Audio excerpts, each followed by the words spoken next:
नमस्कार, मैं उमर फारूक और आप देख रहे हैं आवाज आम आदमी की। वैसे तो बिहार में अवैध खनन बालू की तस्करी आम बात हो गया है और बांध निर्माण करना एवं यूं ही टूट जाना न्यूज चैनलों एवं अखबारों की कई बार सुर्खियां भी बन जाती है। वहीं किशनगंज जिले में वर्षों से अवैध खनन एवं किशनगंज जिला में बहने वाली 4 प्रमुख नदियों ने तबाही मचा के रखी है। प्रत्येक वर्ष हजारों एकड़ जमीन इन 4 नदियों के आगोश में समा जाती है। बांध निर्माण करना मानो एक चुनावी मुद्दा बन गया है। इसी को लेकर जिला परिषद सदस्य इंजीनियर नासिक नादिर ने पिछले 3 दिनों से लगातार भूख हड़ताल पर बैठे हुए हैं। चलिए सुनते हैं जिला परिषद सदस्य इंजीनियर नासिक नादिर ने क्या कहा। अवैध खनन बांध बांधने का कार्य को लेकर हम लोग अनशन में हैं और भूख हड़ताल में, ना खाना ना पीना इसलिए रखा गया है कि मेरा चुनाव जब विधानसभा में लड़ा था तो तब भी मेरा मैनिफेस्टो में था कि बांध बांधने का कार्य किया जाएगा। असफल हुए, फिर जिला परिषद चुनाव लड़े, उसमें भी मेरा मुद्दा रहा कि बांध बांधने का कार्य किया जाएगा। इसलिए कि इस जिला में सबसे ज़्यादा अगर हम लोग तबाह होते हैं हर साल तो सैलाब को लेकर। सैलाब में मैं देखता हूं कि करोड़ों रुपया का घोटाला होता है। मैं सैलाब आता क्यों है, बाढ़ क्यों आता है, मेरे दिमाग में मेरा एक रीज़न आया। रीज़न आने का क्या है, क्या रास्ता रहा कि सन 2000 से पहले इतना सैलाब नहीं आता था, उसके बाद इसकी संख्या बढ़ गई। रीज़न क्या है? अवैध खनन। पहले बालू को खदान का टेंडर नहीं होता था, 55 से 60 करोड़ का टेंडर होता है पर साल। वही सरकार उसी पैसा को बांध बनाने में लगा दे। एक साल 3 पंचायत को कवर कर लिए, 3 पंचायत में बांध दिए। वो पैसा कहाँ जाता है?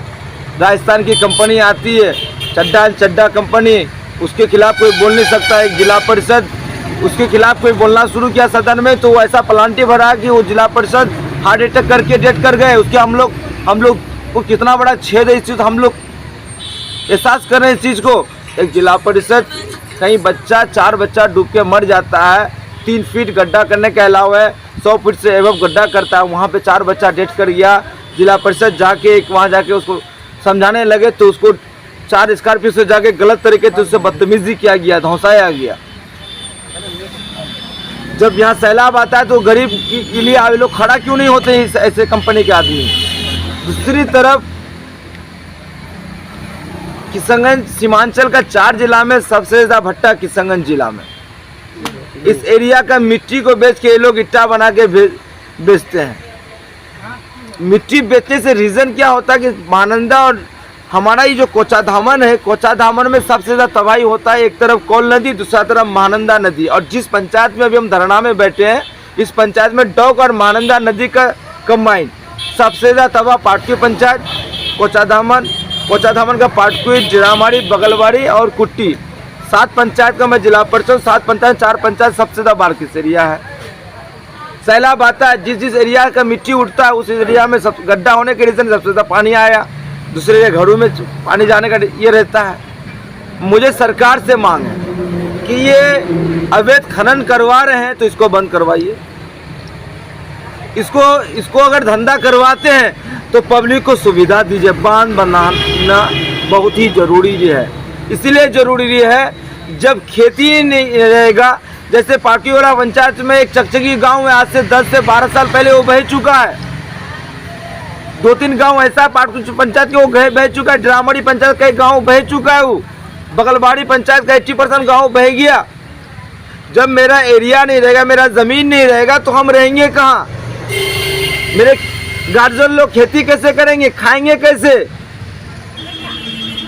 मेरी ज़मीन अगर वो बालू में कन्वर्ट हो गया तो उसको कोई दूसरा कंपनी टेंडर लेके बेचेगा, हमको कुछ नहीं मिल सकता।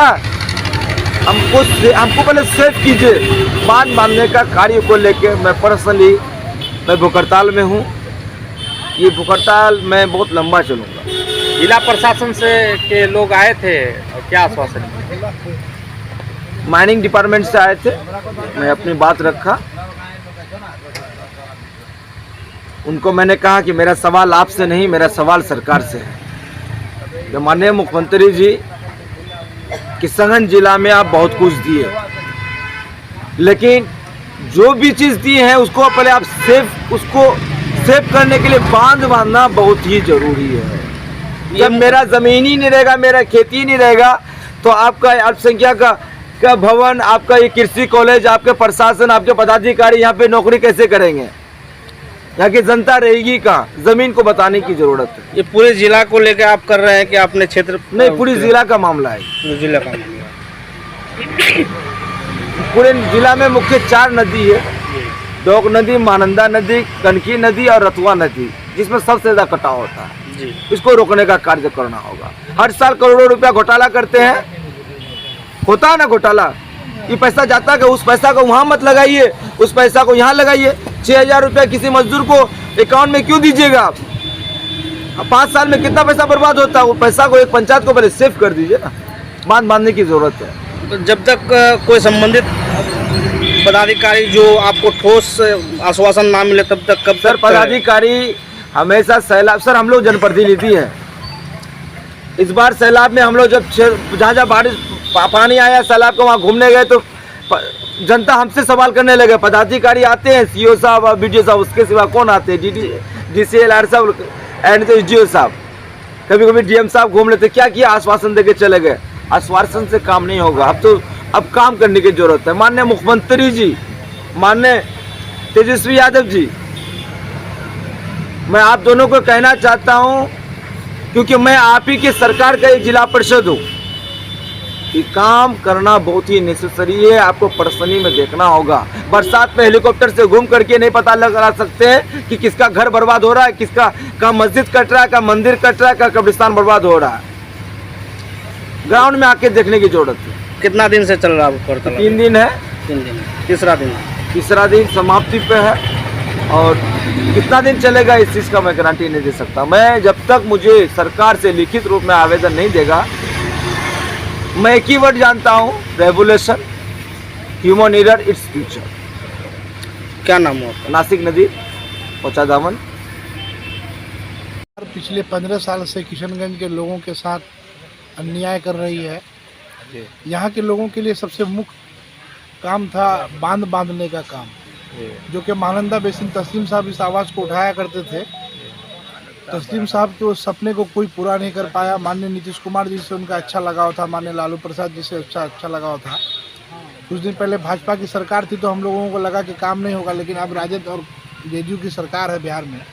हम लोग इस मांग करते हैं कि बांध का काम हो, और ये जो बालू माफिया बाहर से आकर के किशनगंज जिला में करोड़ों का लूट कर रहा है, उस पर रोक लगे। आप कोई भी एक पर्सनल आदमी अपनी निजी ज़मीन पे अब माटी काटना चाहे या माटी काट के कहीं अपना घर भरना चाहे, तो उसको माइनिंग विभाग से परमिशन लेना पड़ता है और पैसा का चालान पहले जमा करना पड़ता है। अब माइनिंग विभाग का इंस्पेक्टर आके बोलता है कि आप 3 से ज़्यादा नहीं खोद सकते हैं, 3 फीट से, लेकिन बालू माफिया 100 फीट से ऊपर खोद रहा है। प्रति साल किशनगंज में 50 से 60 बच्चा डूब के मरता है पानी में। आपदा से 4 लाख रुपए दे के उसका आंसू को पोंछने का काम करते हैं आप लोग, लेकिन ये बालू माफिया पे कार्रवाई नहीं करते हैं, इसलिए कि आपको यहाँ से करोड़ों का लाभ है। 1200 रुपये का चालान कटता है और 1850 टका खदान में लिया जाता है अवैध तरीके से। इसी जिला के लोगों से ना लिया जा रहा है। अगर एक ट्रैक्टर में अगर 650 रुपये कमा रहा है लोग, तो करोड़ों गाड़ी निकलता है डेली, लाखों के तादाद में निकलता है। तो ये पैसा कहाँ जा रहा है? इस पैसे से बांध का निर्माण क्यों नहीं कराया जा रहा है? प्रति साल में 6,000 रुपया दे के समझाया बुझाया जाता है कि बांध डूबने का पैसा आया, 2,000 रुपया खेत डूबने का पैसा आया, लेकिन इस पैसे को रोक करके बांध निर्माण का पक्कीकरण किया जाए। जो फ्लड फाइटर का टीम है, जो विधायक जो है, वो विधायक बोलते हैं कि हम लोग फ्लड फाइटिंग का काम करवा रहे हैं। फ्लड फाइटिंग में माफियागिरी चलता है। फ्लड फाइटिंग का काम करने के बाद 2 महीना वो बांध नहीं बनता है, नहीं रुकता है। उसमें बांस लगाया जाता है और सीमेंट का बोरा से उसको ये किया जाता है। उसमें पक्की काम क्यों नहीं किया जा रहा है? सरकार पक्की काम करने से डर क्यों रही है कि सरकार इतना अवैध तरीके से जो घोटाला का पैसा खाता है, बांध वाला पैसा, वो पैसा सरकार तक नहीं पहुंचेगी। क्या नाम है आपका? मेरा नाम हिशाम नाजिर हुआ। हम लोग मांग करते हैं कि किशनगंज जिला में जल्द से जल्द बांध की काम की जाए और अवैध तरीके से जितना भी खदान चल रहा है, जितना भी पॉइंट चल रहा है, सब पे डीएम साहब, एसडीओ साहब और माइनिंग पदाधिकारी जांच करें और जाके देखें कि नाव से कैसे 100 फीट से खोद के बालू निकाला जा रहा है। ये है और बोल रहे हैं कि जब तक मेरी जो मांग है लिखित रूप से नहीं दे दिया जाता है तब तक हम अपना धरना नहीं तोड़ेंगे। हम बात अपने सर तक रखते हैं, उसके बाद जो आदेश आएगा सरकार उसको हम करेंगे। मुद्दा तो जेन्युइन है सर। मांग तो है, बाढ़ की समस्या तो है ही किसान में। क्या नाम हुआ सर आपका? शम्स कबीर आलम, प्रखंड विकास पदाधिकारी।